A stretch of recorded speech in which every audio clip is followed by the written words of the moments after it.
అక్కడ ఏంది కుస్తాడేయండి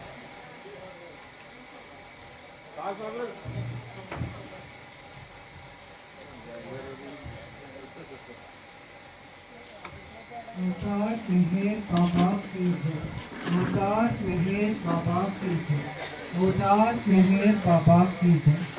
मातृश्री मेहर गायत्री देवी समेत समर्थ सद्गुरु श्री मेहर चैतन्य जी महाराज की जय। मातृश्री मेहर गायत्री देवी समेत समर्थ सद्गुरु श्री मेहर चैतन्य जी महाराज की जय। मातृश्री मेहर गायत्री देवी समेत समर्थ सद्गुरु श्री मेहर चैतन्य जी महाराज की जय। जय बाबा।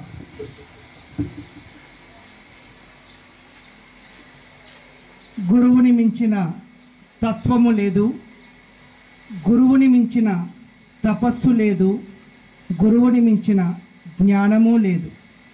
అట్టి గురుదేవులైనటువంటి సద్గురుదేవులైనటువంటి సద్గురు సార్వభౌములైనటువంటి శ్రీ శ్రీ శ్రీ మెహర్ చైతన్యజీ మహారాజ్ వారి పాద పద్మములకు నమస్కరిస్తూ ఈ రామస్వామిపేటలో జరిగేటువంటి 4వ వార్షికోత్సవ శుభ సందర్భంగా ఆసీనులైనటువంటి యుగావతారుడైనటువంటి మెహర్ బాబా వారికి శక్తి స్వరూపునిగా చైతన్య స్వరూపంగా వ్యక్తమైనటువంటి గురుదేవులకు అమ్మగారుకు అలాగే విచ్చేసినటువంటి ప్రేమికులందరికీ కూడా హృదయపూర్వక జై బాబా ప్రణామాలు తెలియజేసుకుంటున్నాము. రామస్వామి పేట అనగానే రాముడు అనేటువంటి అవతార పురుషుడి యొక్క పేరుతో ప్రారంభమైనటువంటి ఊరు ఇది. మరి ప్రతి 700 సంవత్సరాల నుంచి 1400 సంవత్సరాలకి మధ్యలో మనందరినీ కూడా మేల్కొల్పడం కోసం, మనందరినీ కూడా గమ్యం చేర్చడం కోసం వచ్చినటువంటి అవతార పురుషుడే. అంతకుముందు రాముడుగా వచ్చారు, ఇప్పుడు ఈ యుగంలో మెహర్ బాబాగా అవతరించారు అని తెలియజేశారు. మరి అటువంటి మెహర్ బాబా వారు అవతరించినటువంటి మెహర్ బాబా వారు మనందరికీ కూడా దర్శనాలు ఇస్తూ మనందరినీ అనుగ్రహిస్తూ ఎన్నో పర్యటనలు చేస్తూ ఉండేవారు. మెహర్ బాబా వారు పాశ్చాత్య దేశాలు అనేటువంటి అమెరికా అటువంటి ప్రదేశాలకు కూడా వెళ్ళి అక్కడ ఉన్నటువంటి ప్రేమికులందరికీ కూడా దర్శనమిస్తూ వాళ్ళందరినీ కూడా అనుగ్రహిస్తూ తరింపచేసేటువంటి వారు. వాళ్ళందరికీ కూడా ప్రేమపూర్వకమైనటువంటి సందేశాలు తెలియజేస్తూ ఉండేవారు. పాశ్చాత్యులు అంత తొందరగా ఎవరిని అంగీకరించరండి. మెహర్ బాబా వారు అవతార పురుషుడిగా అక్కడ అందరికీ కూడా ఆయన యొక్క పేరు అన్ని చోట్లకి కూడా మారుమోగుతూ ఉంది. అక్కడ అమెరికా అనేటువంటి దేశంలో ఒక సైకాలజిస్ట్ వారు ఉండేవారంట. సైకాలజిస్ట్ ఆయన మనస్తత్వ శాస్త్రవేత్త అన్నమాట. మనస్తత్వ శాస్త్రవేత్త అంటే ఎవరు అంటే మన మనసులో వచ్చేటువంటి ఆలోచనల్ని వాళ్ళ ముందుగానే తెలుసుకుని వాళ్ళు ఏం ఆలోచిస్తున్నారో తెలుసుకుని వాటిని బయటకు చెప్పగలిగేటువంటి వ్యక్తుల్ని మనస్తత్వ శాస్త్రవేత్తలు అంటారు.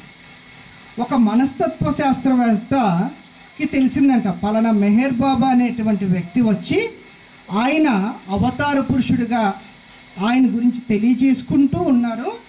ఆయన మనసులో ఎటువంటి ఆలోచనలు ఉన్నాయో ఆయన ఒకసారి తెలుసుకుందామని ప్రయత్నం చేయడానికి వెళ్ళారంట మెహర్ బాబా దగ్గరికి. ఆయన సైకాలజిస్ట్. ఆ సైకాలజిస్ట్ దగ్గర 4 విధి విధానాలు ఉంటాయి. అంటే ఎదుటి వ్యక్తి యొక్క ఆలోచనలు గ్రహించగలిగేటువంటి కొన్ని స్టెప్స్ ఉంటాయి వాళ్ళ దగ్గర. ఆ సైకాలజిస్టు మెహర్ బాబా వారి యొక్క ఆలోచనలు ఏంటో తెలుసుకుందామని అతను మెహర్ బాబా దర్శనానికి ఆయన వెళ్ళి అతను ఆడ కూర్చుని సైలెంట్గా కూర్చుని ట్రై చేస్తూ ఉంటాడంట. ఒక్కొక్క తన దగ్గర ఉన్నటువంటి ఆ నేర్చుకున్నటువంటి విద్యలో ఒక్కొక్క ఫస్ట్ స్టెప్ తీసి అసలు ఏం ఆలోచిస్తున్నారు ఈయన అని ట్రై చేస్తున్నాడంట. తను నేర్చుకున్న విద్య అంతా ట్రై చేసి ఫస్ట్ స్టెప్లో ఎంత ప్రయత్నం చేసినప్పటికీ కూడా అక్కడ ఏమీ తెలియబడటం లేదంట. ఫస్ట్ స్టెప్ అయిపోయిందంట. 2వ స్టెప్ మొదలు పెట్టాడంట. ఆ 2వ విధానంలో కూడా ట్రై చేశాడంట. మెహర్ బాబా యొక్క మనస్సులో ఏమి ఆలోచనలు వస్తున్నాయి అని చాలా ప్రయత్నం చేశాడంట. అది కూడా అయిపోయిందంట. ఏమీ తెలియడం లేదంట. మూడోసారి కూడా ప్రయత్నం చేశాడంట, ఏమీ తెలియలేదంట. ఇంకా నాలుగోసారి ఇంకా అతనికి వచ్చినటువంటి ప్రతీదీ అందులో ఆచరణలో పెట్టి ట్రై చేశాడంట. ఏమీ తెలియకపోగా ఒకటి అర్థమైందంట, నేను వచ్చి ఆయన ఆలోచనలు తెలుసుకోవడానికి ప్రయత్నం చేస్తుంటే ఆయన అక్కడ కూర్చుని నా యొక్క పుట్టి పూర్వోత్తరాలతో సహా నేను తర్వాత ఎటువంటి ఆలోచనలు నాకు వస్తాయో కూడా ఆయన గ్రహించేస్తున్నాడు. నాది మొత్తం ఎంఆర్ఐ స్కాన్ జరిగిపోతుంది ఇక్కడ అంతా కూడా నాకు అని ఆయన గ్రహించారంట. గ్రహించి అప్పుడు ఆయన యాక్సెప్ట్ చేసి ఆయనకి సరెండర్ అయ్యారంట. అప్పుడు తెలియజేశారంట, మెహర్ బాబా సైకాలజిస్ట్ కాదు, సైకాలజిస్ట్, ఈయన మాస్టర్ సైకాలజిస్ట్ అని తెలియజేశారంట. అటువంటి మెహర్ బాబా వారు మానవులందరికీ కూడా ఉపయుక్తమయ్యేటువంటి గమ్యం చేరేటువంటి అనేక సందేశాలు మనకి ఇచ్చి ఉన్నారండి. అంటే జీవితాన్ని ఆనందంగా జీవించడానికి ఉపయుక్తమయ్యేటువంటి అనేక సందేశాలు మెహర్ బాబా ఇచ్చి ఉన్నారండి. అందులో ఒక సందేశం గురించి ఈరోజు మనం తెలుసుకోవడానికి ప్రయత్నం చేద్దాం. అంటే గురుదేవులు ఇచ్చినటువంటి ఆ మెసేజ్, మెహర్ బాబా ఇచ్చినటువంటి ఆ మెసేజ్ని గురుదేవులు ఎంతో వివరంగా మనకు అర్థమయ్యే భాషలో చెప్పారండి. అంటే మానవుడుగా ఉన్నటువంటి సమయంలో ఈ మానవాత్మ ఎందుకు స్వాతంత్రంగా జీవించలేకపోతుంది, స్వేచ్ఛగా ఎందుకు జీవించలేకపోతుంది అన్న విషయం గురించి మెహర్ బాబా ఇచ్చినటువంటి సందేశం గురించి మనం తెలుసుకోవడానికి ప్రయత్నం చేద్దాం. మానవాత్మ అంటే మానవ శరీరం ధరించిన తర్వాత మనం ఎందుకు స్వేచ్ఛగా జీవించలేకపోతున్నాము అంటే, మనము ఈ మానవాత్మ ఏదైతే ఉందో అది బంధనకి గురై ఉంది. ఆ బంధన మూలంగా ఇది స్వేచ్ఛగా జీవించలేకపోతుంది. అందుకు ఈ మానవాత్మలో ఆ భగవంతుని వ్యక్తం చేసుకోలేకపోతుంది. దానికి సంబంధించి మెహర్ బాబా ఇచ్చినటువంటి సందేశం ఏంటి అంటే 7 fold wheel అనేటువంటి ఒక మెసేజ్ ఇచ్చారండి. దాన్నే 7 మడతల తెర అని తెలియజేశారు. ప్రతి మానవుడు కూడా స్వేచ్ఛగా స్వాతంత్రంగా ఎందుకు జీవించలేకపోతున్నాడు అంటే 7 మడతల తెరని అడ్డుగా పెట్టుకుని జీవిస్తున్నాడు. 7 మడతల తెరతో బంధింపబడి జీవిస్తున్నాడు. అందుకే స్వేచ్ఛగా వ్యక్తం కాలేకపోతున్నాడు అనే దాని గురించి మెహర్ బాబా ఇచ్చినటువంటి సందేశం అండి. దాంట్లో ప్రప్రథమంగా ఏమి తెలియజేస్తారంటే, ఈ 7 మడతల తెర గురించి మానవాత్మ ఈ 7 మడతల తెరతో బంధింపబడి ఉండడానికి ముఖ్యమైనటువంటి కారణం ఏమిటి అంటే శరీరముతో ఉన్నటువంటి తాదాత్మత అని తెలియజేస్తారండి. మానవాత్మ శరీరముతో ఉన్నటువంటి తాదాత్మత కారణంగా స్వేచ్ఛగా జీవించలేకపోతుంది అని తెలియజేస్తారు. శరీరం అంటే ఏమిటి అంటే, ఈ శరీరం గురించి ఏం తెలియజేస్తారంటే, ఈ శరీరము పంచభూతాలతో నిర్మాణమైనటువంటి స్థితి అని తెలియజేస్తారు. అంటే మన అందరికీ కూడా శరీరాలు ఉన్నాయి. భౌతిక శరీరం అని తెలియజేస్తున్నాం. ఈ భౌతిక శరీరం ఎలా నిర్మాణం అయింది అంటే పంచభూతాలతో నిర్మాణం అయింది అని తెలియజేస్తారు. పంచభూతాలు అంటే ఏమిటి అంటే, ఇప్పుడు ఇది చూస్తున్నాం, ఇదేంటి అంటే ఒక పందిరి. అలాగే ఈ సృష్టికి ఒక పందిరి ఉందంట, దాన్ని ఆకాశము అని తెలియజేశారు. అది పంచభూతాలలో ఒక భూతముగా తెలియజేశారు. అలాగే మనం అందరం కూడా ఇక్కడ ఫ్యాన్ దగ్గర నుంచి గాలి వస్తూ ఉంది. ఈ గాలినే వాయువు అంటాం. ఈ గాలి లేకపోతే మనం జీవించలేం. ఈ వాయువు అనేటువంటి స్థితిని కూడా మరొక భూతముగా తెలియజేశారు. మరి ఈ వాయువు నుంచి అంటే మనం ఈ పందిరి అది ఎందుకు వేసుకున్నామంటే ఈ వేడి నుంచి కాపాడడానికి, దాన్నే అగ్ని అని తెలియజేశారు. అగ్ని అనేటువంటిది మరొక భూతంగా తెలియజేశారు. జలము అనేటువంటిది మరొక భూతంగా తెలియజేశారు. పృథ్వీ అంటే మనం అందరం కూడా ఇక్కడ ఇలా కూర్చుని ఉండడానికి ఆస్కారం ఇచ్చినటువంటి దాన్ని పృథ్వీ అంటారు. ఈ పృథ్వీ అనేటువంటిది మరొక భూతం. అంటే ఈ పంచభూతాత్మకమైనటువంటిది ఈ శరీరము అని తెలియజేశారు. ఈ శరీరము పంచభూతాలతో ఉండడమే కాకుండా 3 గుణాలని ఆపాదింప చేసుకుని వచ్చిందంట. ఏమిటా 3 గుణాలు అంటే సత్వగుణము, రజోగుణము, తమో గుణం అనేటువంటి 3 గుణాలని ఆపాదింపు చేసుకుని వచ్చిందండి. ఈ 3 గుణాలని పంచభూతాలతో ఉండడమే కాకుండా 6 స్వభావాలను వ్యక్తం చేస్తుందంటే ఈ శరీరం. ఏమిటి 6 స్వభావాలు అంటే దాన్నే సాంప్రదాయకులు హర్షద్వర్గాలు అని తెలియజేస్తూ ఉంటారు. మనము మానవాత్మగా ఉన్నటువంటి మనము స్వేచ్ఛగా ఎందుకు జీవించలేకపోతున్నాము అంటే శరీరముతో ఉన్న తాదాత్మత అంటే అటాచ్మెంట్. శరీరంతో ఎందుకు అటాచ్మెంట్ వచ్చింది అంటే పంచభూతాలతో 3 గుణాలతో 3 గుణాలే కాకుండా హర్షద్వర్గాలతో. హర్షద్వర్గాలు అంటే మన అందరికీ తెలిసినటువంటివి కామము, క్రోధము, లోభము, మోహము, మదము, మాత్సర్యము. ఈ అన్నిటికీ కేంద్రంగా ఉన్నటువంటిది మరొకటి ఉంది, దాన్నే నేను అని తెలియజేస్తారు, దాన్నే అహము అని తెలియజేస్తారు. ఈ అహము వాస్తవానికి అది సత్యమైనదే అయినప్పటికీ కూడా అది శరీరముతో ఉన్నటువంటి తదాత్మత కారణంగా అసత్య అహముగా వ్యవహరిస్తూ ఉంది. దాన్నే ప్రాతిభాసిక అహము అని తెలియజేస్తూ ఉంటారు. ఈ ప్రాతిభాసిక అహముతో హర్షద్వర్గాలతో పంచభూతాలతో 3 గుణాలతో ఉన్నటువంటి అటాచ్మెంట్ కారణంగా మానవాత్మ స్వాతంత్రంగా జీవించలేకపోతుందంట, స్వేచ్ఛగా వ్యక్తం కాలేకపోతుందంట. ఇవే మనకి బాధలకి బంధనాలకి గురి చేస్తూ ఉందంట. సో ఈ అన్నిటి నుంచి విడుదలవుతే కానీ మనము భగవంతుడిగా ప్రేమించలేము, భగవంతుణ్ణి మనలో వ్యక్తం చేసుకోలేము. ఈ 7 పొరలు మనకు అడ్డుగా ఉన్నాయి అని తెలియజేస్తూ ఉంటారు అనుభవజ్ఞులైనటువంటి మాస్టర్స్. మరి ఈ 7 పొరల్ని ఏ విధంగా మనము తెచ్చుకున్నాం, ఎక్కడి నుంచి తెచ్చుకున్నామంటే ఇందాక మన వారు ధ్యానము తెలియజేస్తూ మనము ఈ 7 పొరలు మనలో వ్యక్తం కావడానికి మనము ప్రయాణం చేసుకుంటూ వచ్చామంట. 7 ప్రధానమైనటువంటి ఉపాధుల ద్వారా ప్రయాణం చేసుకుంటూ వచ్చామంట. 7 ప్రధానమైనటువంటి ఉపాధులను ఏమని చెప్పారంటే శిలా ఉపాధి, లోహ ఉపాధి, వృక్ష ఉపాధి, క్రిమికీటక ఉపాధి, జలచరమములు, వాయుచరమములు, జంతువులు. 7 ప్రధానమైనటువంటి ఉపాధులతో మనము ప్రయాణం చేసుకుంటూ ఒక్కొక్క ఉపాధిలో కూడా మనము ముడులు వేసుకుని పీట ముడులు వేసుకుని పెరిగినటువంటి చైతన్యాన్ని వికసింప చేసుకోవడానికి ఆ యొక్క అనుభవానికి సంబంధించినటువంటి ముద్రలు జారిపోకుండా గట్టిగా ముడులు వేసుకుని ఒక్కొక్క ఉపాధిని విసర్జించుకుంటూ 7 ఉపాధుల్ని విసర్జించుకుంటూ మానవ ఉపాధికి వచ్చామంట. మనం వేసుకున్నటువంటి ముడులే పీట ముడులుగా మనకి మానవ ఉపాధి వచ్చిన తర్వాత అడ్డంకిగా మారినాయంట.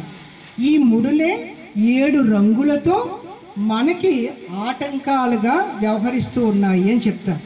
అంటే మనం 7 ముడులు అనేటువంటి అడ్డంకులతో 7 రంగులు అనేటువంటి ఈ యొక్క లేయర్స్గా 7 తెరలుగా మనము స్వేచ్ఛగా జీవించలేకపోతున్నాము అని తెలియజేస్తాం. వీటి నుంచి మనం బయటపడాలి అంటే దానికి మెహర్ బాబా వారు ఇచ్చినటువంటి సూచన ఉపాయము ఏమిటి అంటే ప్రప్రథమంగా ఈ 7 ముడులను 7 లేయర్స్గా ఉన్నటువంటి 7 ఫోల్డ్ వీల్ని నుంచి మనం బయటపడాలి అంటే ఈ 7 ద్వారాల్ని పరిపోషించేటువంటి ఇంద్రియాల్ని మనం కంట్రోల్ చేసుకోవాలి అని తెలియజేస్తూ ఉంటాం.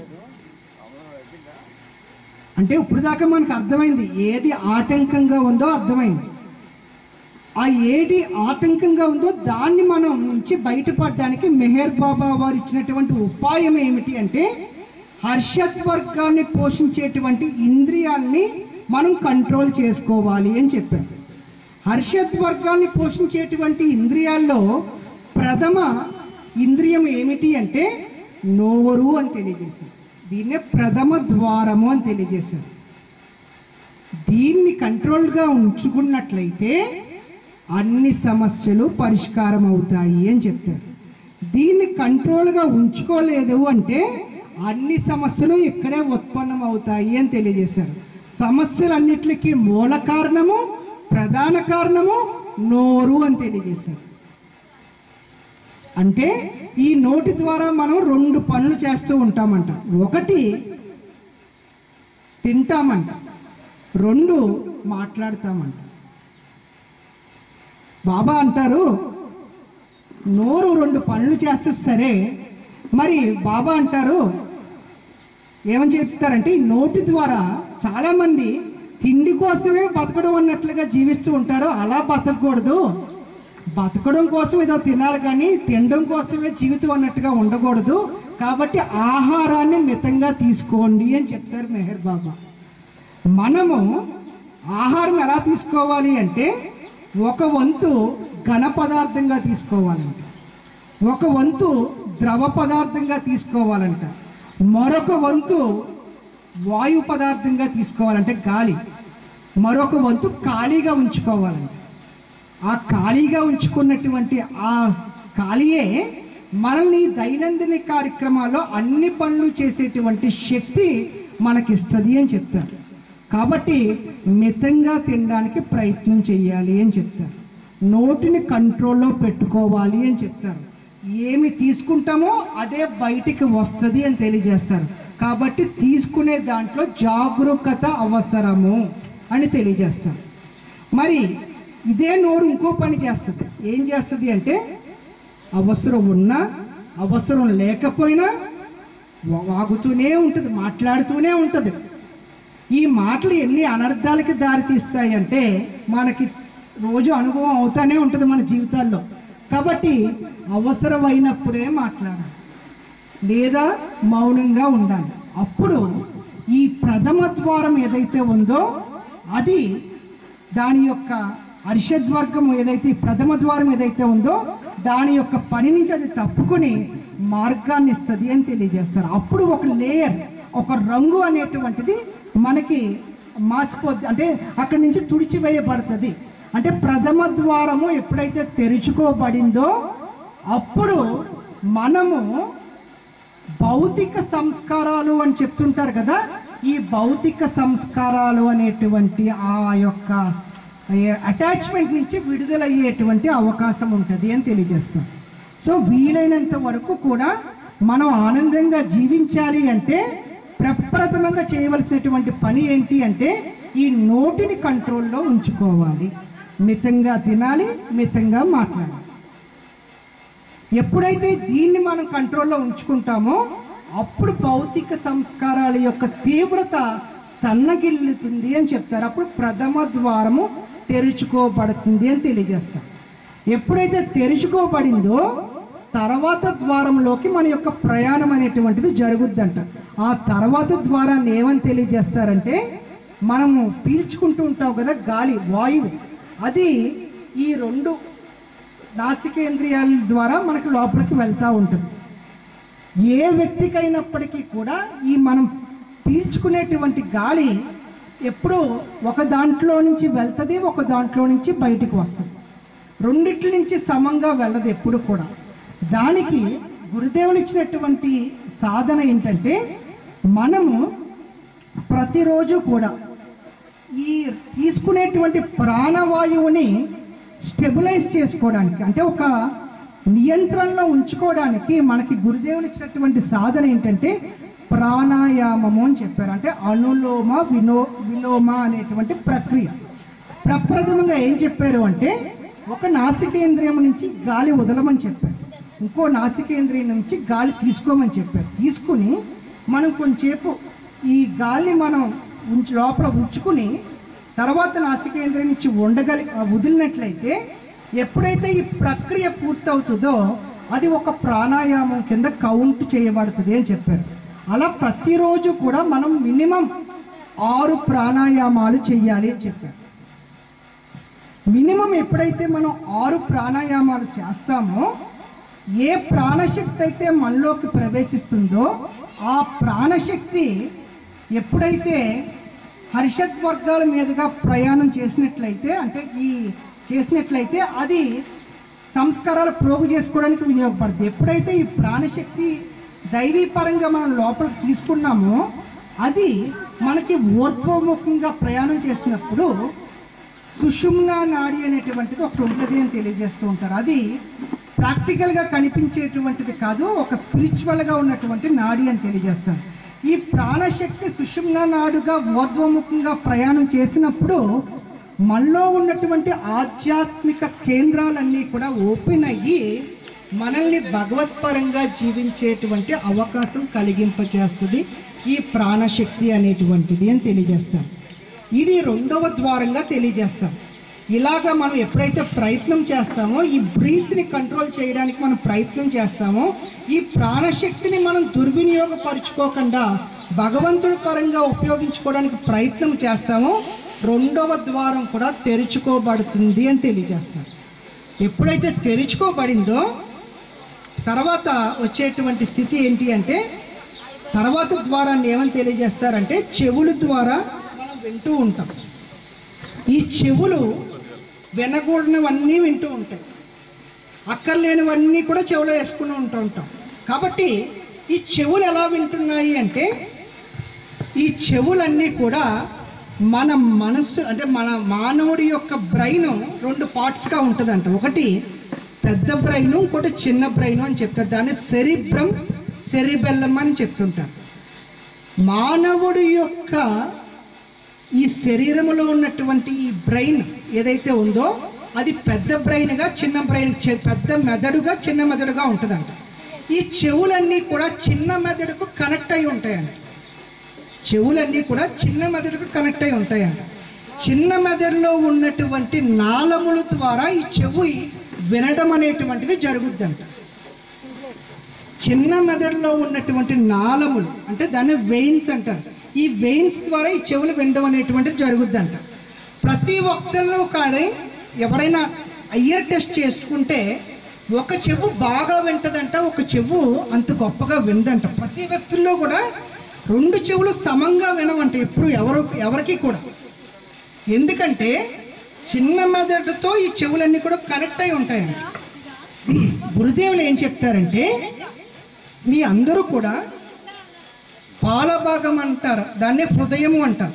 హృదయంలో భగవంతుడి యొక్క నామాన్ని స్మరించుకుంటూ మీరు ఉన్నట్లయితే ఏ చెవులు అయితే వింటున్నాయో ఇవి ఎప్పుడైతే హృదయంలో ఉన్నటువంటి భగవంతుడి యొక్క నామస్మరణ మీరు చేస్తూ నిమగ్నమై ఉంటారో ఈ చెవులు వాటి యొక్క పని నుంచి తప్పుకుంటాయి అని చెప్తారు. తప్పుకున్నప్పుడు, నిగ్రహింపబడినప్పుడు మనము దైవీనాదం వింటాము. ఓం ఓం అని ఇందాక చెప్పారు కదా, ఈ ఓంకారం మనలోనే జరుగుతుంది. దైవీనాదాన్ని వినగలిగేటువంటి అర్హత హృదయ భాగంలో ఉన్నటువంటి భగవంతుడి యొక్క స్మరణ చేసినప్పుడు కలుగుద్ది అని తెలియజేశారు. ఎప్పుడైతే ఈ స్థితిని కూడా అంటే ఈ ద్వారం కూడా తెరుచుకోబడిందో ఇంకా మిగిలింది ఏంటి అండి? కళ్ళు. మనం చూసేటువంటిదంతా కూడా కళ్ళ ద్వారానే చూస్తూ ఉంటాం. ఏది అర్థం చేసుకున్నా కళ్ళ ద్వారా చూసిందే గ్రహించి అర్థం చేసుకుంటూ ఉంటాం. మన అందరికీ కూడా రెండు కళ్ళు ఉన్నాయి. రెండు కళ్ళు ఉన్నప్పుడు మనకి ఒకే వస్తువు ఎందుకు కనిపిస్తుందండి? రెండు కళ్ళు ఉన్నప్పుడు రెండు వస్తువులు కనిపించాలి కదా, మరి ఒక వస్తువు ఎందుకు కనిపిస్తుంది అంటే గురుదేవులు చెప్తారండి, ఈ రెండు కళ్ళకి మధ్యలో ఒక కేంద్రం ఉంది. ఆ కేంద్రం ఏంటి అంటే భ్రూమధ్యస్థానము అని తెలియజేస్తాం. ఈ భ్రూమధ్యస్థానం అనేటువంటి కేంద్రం ఉంది కాబట్టి రెండు కళ్ళు ఉన్నప్పటికీ కూడా మనకి ఒకే దృశ్యము కనిపిస్తుంది అని తెలియజేస్తాం. మనం కళ్ళుతో చూస్తున్నాం అనుకుంటున్నాం, కానీ మన ఈ కళ్ళన్నిటికీ కూడా స్థానం ఎక్కడుంది అంటే భ్రూమధ్యస్థానము అని చెప్తారు. దీన్నే మూడో కన్ను అని కూడా తెలియజేస్తూ ఉంటారు. దీన్నే వెష్టి ఆత్మ యొక్క స్థానము అని తెలియజేస్తూ ఉంటారు. దీన్నే జీవాత్మ యొక్క స్థానము అని తెలియజేస్తూ ఉంటారు. మానవాత్మ ఎక్కడ బంధింపబడి ఉంది అంటే జీవాత్మగా ఇక్కడ శరీరాలతో తదాత్మత చెంది బంధింపబడి ఉన్నది అని చెప్తూ ఉంటారు గురుదేవుడు. ఆ బంధన నుంచి విడుదల అవ్వాలి అంటే నీవు ఈ సాధన అంతా చేయవలసిందే అని చెప్తారు. ఏంటి సాధన? మాట్లాడకూడనటువంటి మాట్లాడకూడదు, మితంగా తినాలి, ప్రాణశక్తిని ఒక క్రమంగా మనం స్వీకరించాలి, ఈ చెవులు హృదయంలో ఉన్నటువంటి భగవంతుడి యొక్క స్మరణ ద్వారా ఈ చెవులు ఏదైతే అవసరమో అవి మాత్రమే వినగలిగేటువంటి అర్హత సంపాదిస్తాయి. మరి ఈ కళ్ళు ఏదైతే చూస్తున్నాయో ఈ భూమధ్య స్థానంలో నుంచి కేంద్రమై ఉన్నటువంటి ఈ స్థితి ఏదైతే ఉందో ఈ స్థితే నేను అని వ్యవహరిస్తూ ఉంటుంది. ఈ నేను అనేటువంటి స్థితినే ప్రాతిభాసిక అహము అని తెలియజేస్తూ ఉంటారు. సో ఎప్పుడైతే మనము ఈ భూమధ్య స్థానంలో వెష్టి స్థానముగా వెష్టి ఆత్మగా వ్యక్తమవుతూ ఉన్నటువంటి మనము ఈ సాధన అంతా చేస్తున్నామో అప్పుడు ఈ 7 ద్వారాలు తెరుచుకోబడి ఇక్కడ ఉన్నటువంటి మన ఎరుక భూమాస్థానానికి చేరుతుంది అని తెలియజేస్తారు. అంటే వెష్టిగా ఉన్నటువంటి మన యొక్క ఎరుక సమిష్టి స్థితిలోకి చేరుతుందంట. ఆ సమిష్టి స్థితిని భూమ అని తెలియజేస్తారు. భూమ అంటే సమిష్టి స్థితి అని తెలియజేస్తారు. మనం ఎవరిని ఆరాధించినా ఏ గురువుని మనం ఆశ్రయించినా ఎక్కడి వరకు సహాయం చేయగలరు అంటే ఈ భూమా వరకే సహాయం చేయగలరు, అక్కడి నుంచి ఎవ్వరూ సహాయం చేయలేరు అని చెప్తారు మెహర్ బాబా. మరి ఈ భూమా అనేటువంటి సమిష్టి స్థితి నుంచి మనకి సహాయం చేయగలిగేటువంటి గురువు ఎవరన్నా ఉన్నారు అంటే అది సద్గురువు మాత్రమే తెలియజేస్తారు. కేవలం సద్గురువు మాత్రమే నిన్ను సమిష్టి స్థితి నుంచి నిన్ను ప్రయాణం చేయగలిగేటువంటి సమర్థత కలిగినటువంటి వారు అని చెప్తారు. భూమా అనేటువంటి సమిష్టి స్థితి నుంచి నిన్ను సహస్రారము అనేటువంటి దైవీ స్థితికి చేర్చగలిగేటువంటి ఏకైక గురువు సద్గురువు అని తెలియజేస్తారు. ఆ సద్గురువే నిన్ను సమిష్టి నుంచి ఆయన స్థితికి చేర్చి నీకు పరమాత్మ అనుభవాన్ని ఇవ్వగలిగేటువంటి సర్వ సమర్థుడు సద్గురువు అని తెలియజేస్తారు. అందుకనే మనం ఏ గుడికి వెళ్ళినా ఎక్కడికి వెళ్ళినా 3 ప్రదక్షిణాలు చేస్తూ ఉంటాం. ఆ 3 ప్రదక్షిణాల యొక్క అంతరార్థం ఏంటి అంటే జీవాత్మ స్థానం నుంచి ఉన్నటువంటి మన యొక్క ఎరుక భూమా స్థానానికి చేరడము, భూమా నుంచి సహస్రారానికి చేరడం. ఎప్పుడైతే ఈ 3 బిందువులని కలిసినటువంటి ఎరుక మనకు కలిగిందో దాన్నే త్రికోణాంతర్గత చైతన్యము అని తెలియజేస్తారు. ఆ త్రికోణాంతర్గత చైతన్యాన్ని అవతార చైతన్యము అని తెలియజేస్తారు. ఆ అవతార చైతన్యము యొక్క ఎరుక ఎప్పుడు వస్తుంది అంటే మనం ఈ 7 ఇంద్రియములని మనం అదుపులో ఉంచుకోగలిగినప్పుడు, మెహర్ బాబా సూచించిన విధంగా మనం యొక్క జీవితాన్ని మలుచుకున్నప్పుడు, సంస్కరించుకున్నప్పుడు మనము ఈ 3 బిందువులను కలిపేటువంటి త్రికోణాంతర్గత చైతన్యమైనటువంటి అవతార చైతన్యము యొక్క ఎరుక మనకి కలగడం ద్వారా అప్పుడు మనం దైవమై దైవీ జీవితాన్ని జీవించేటువంటి అవకాశం మనకు కలుగుతుంది అని తెలియజేశారు మెహర్ బాబా వారు. ఈ 7 ఫోల్డ్ వీల్ 7 మడతల తెర అనేటువంటి సందేశం ద్వారా. కాబట్టి మనం అందరం కూడా స్వేచ్ఛగా జీవించాలి అంటే నిగ్రహముతో ఉండాలి. నిగ్రహముగా ఉండడానికి నోటిని అదుపులో పెట్టుకోవాలి. మనం తీసుకునేటువంటి ప్రాణశక్తిని మనం క్రమంగా తీసుకోవాలి. హృదయంలో ఉన్నటువంటి భగవంతుడి యొక్క నామాన్ని స్మరించాలి. జీవాత్మ యొక్క స్థానం నుంచి సమిష్టి స్థానంలోకి మనం వెళ్ళడానికి ప్రేమపూర్వకంగా ప్రయత్నం చేసినప్పుడు నేను అనేటువంటి స్థితి మనం అనేటువంటి స్థితిగా మారుతుంది. వెష్టి అనేటువంటి స్థితి సమిష్టి అనేటువంటి స్థితిగా మారుతుంది. ఈ సమిష్టి నుంచి దైవీ స్థితికి చేర్చేటువంటి స్థితిని కలిగింపచేసేది, అనుగ్రహింపచేసేది మన నిజాత్మ స్వరూపుడైనటువంటి సద్గురువు. ఆయనకి ప్రణమిల్లుతూ ఈ అవకాశం ఇచ్చినందుకు మరొక్కసారి రామస్వామిపేట ప్రజలందరికీ కూడా హృదయపూర్వక జై బాబా ప్రణామాలు తెలుపుకుంటున్నాను. జై బాబా.